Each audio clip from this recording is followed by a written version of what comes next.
बिस्मिल्लाहिर्रहमानिर्रहीम वस्सलातु वस्सलामु अला रसूलिल्लाह व अला आलिहि व सहबिहि अजमईन। मुअज़्ज़ज़ नाज़रीन व सामईन इकराम, अस्सलामु अलैकुम व रहमतुल्लाहि व बरकातुहू। हज़ूर ताजदार गोल्ला हज़रत क़िबला पीर मेहर अली शाह रहमतुल्लाह अलैह का बाबरकत व पुरकैफ तज़किरा जारी व सारी है।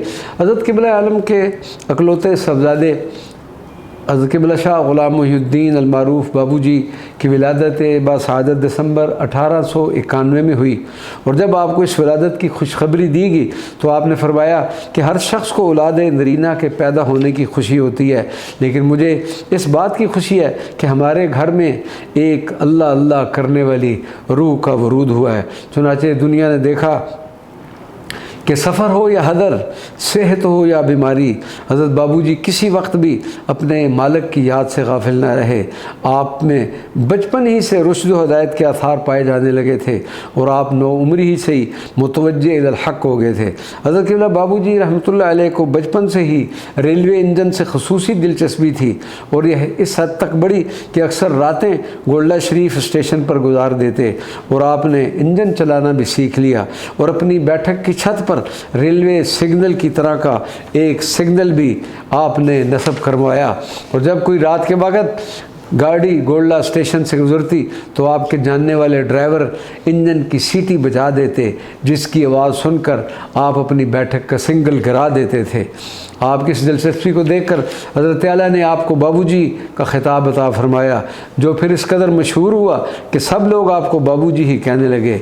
एक मरतबा किसी बेतकल्लुफ़ दोस्त ने आपसे कहा कि क्या काले कलोटे पर आपका दिल आ गया है कि इसको आपने अपना महबूब ही बना लिया है। जवाब में हज़रत क़िबला बाबूजी ने फरमाया कि मुझे इसकी 4 अदाएँ बहुत पसंद हैं। नंबर 1, इसका हौसला कि जितनी आग डालो उतना ही तेज़ चलता है। दूसरे नंबर पर इसकी वफ़ा कि इसके साथ ख्वाह फर्स्ट क्लास का डब्बा लगा दो या माल गाड़ी का डब्बा, जहाँ खुद जाएगा अपने साथियों को भी वहीं ले जाएगा। नंबर 3, इसका इसार कि खुद जलता है मगर दूसरों को फ़ायदा पहुँचाता है। नंबर 4, इसकी इस्तिकामत कि अपनी मुतय्यर राह पर ही चलता है, बेराह रवी इख्तियार नहीं करता। हज़रत आला हज़रत क़िबला बाबूजी की इल्मी व रूहानी मराहिल की तकमील से हर तरह मुतमईन हो गए तो आपको बैत की इजाज़त अता फ़रमाई, लेकिन आप इस सिलसिले इरशाद को जारी फरमाने से एक अरसा तक गुरेज करते रहे। बिलाखिर वो दिन आ ही गया कि हज़रत के विसाल के बाद ये बारे गिरां आपको उठाना ही पड़ा, और बकौल हज़रत आला के जो शख्स तुम्हारे हाथ पर बैत करेगा उसका मैं ज़िम्मेदार हूँ। हज़रत क़िबला बाबूजी रहमतुल्लाह अलैह की शादी खाना आबादी साल 1910 में सरअंजाम पाई, और अल्लाह तबारक व तआला ने आपको एक साहिबजादी और 2 फ़र्जंद अता फ़रमाए। बड़े साहिबजादा हज़रत शाह ग़ुलाम मुहीउद्दीन जो कि बड़े लाला जी के नाम से मशहूर हुए, और छोटे साहिबजादा शाह अब्दुल हक़ जो कि छोटे लाला जी के नाम से मशहूर हुए, और साहिबजादी साहिबा जिनका वाइल उम्र में ही इंतकाल हो गया था। हज़रत क़िबला बाबूजी रहमतुल्लाह अलैह रोज़मर्रा के मामूलात का नहायत एहतमाम व इल्तिज़ाम फरमाते, और तकरीबन 37 बरस के तवील अरसा इरशाद में किसी दिन मामूलात में तब्दीली न देखेगी। रोज़ाना महफ़िल समा का एहतमाम फरमाते, अपने कवाल ख़ास हाजी महबूब अली की तरबियत भी फरमाई आपने खुद ही फरमाई, और फिर कुदरत ने भी हाजी महबूब को तसव्वुफ़ के अहम मसाइल और कवाली को इस अंदाज में पेश करने का ऐसा मलका अता फरमाया कि जिसका अंदाज़ा हाजी महबूब की कवाली सुनने के बाद ही हो सकता है।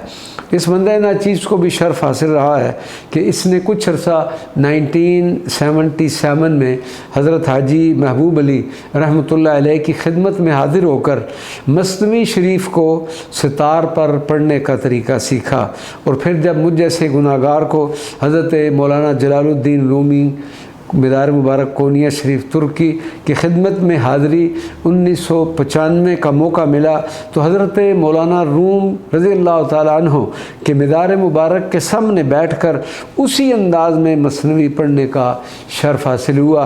और फिर एक बार फरवरी 2000 में जब अफ़गानिस्तान के शहर हेरात में हज़रत मौलाना जामी के मदार मुबारक पर हाज़री का शर्फ हुआ, तो हज़रत मौलाना जामी की मशहूर ज़माना नात नसीमा جانب بطحا گزر کن ز احوالم محمد را گزر کن۔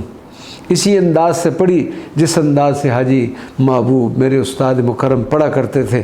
اللہ تبارک و تعالیٰ ان کی قبر پر بھی ہزاروں رحمتوں کا نزول فرمائے۔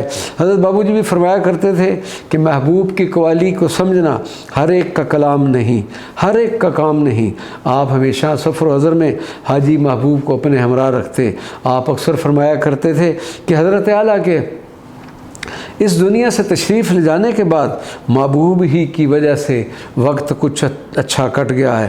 حضرت قبلہ بابو جی رحمۃ اللہ علیہ کو نبی اکرم صلی اللہ علیہ وسلم سے جو حقیقی اور والہانہ عشق تھا اس کا اندازہ لگانا ناممکن ہے۔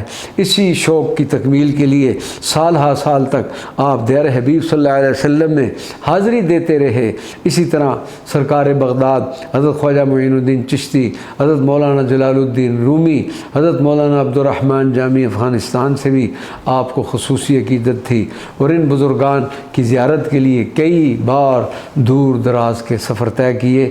انشاءاللہ العزیز اگلے کلپ میں ہم حضرت قبلہ بابو جی رحمۃ اللہ علیہ اور حضرت مولانا روم کے مدار حوالے سے کچھ اپنی گزارشات پیش کریں گے۔ وما علینا الا البلاغ المبین۔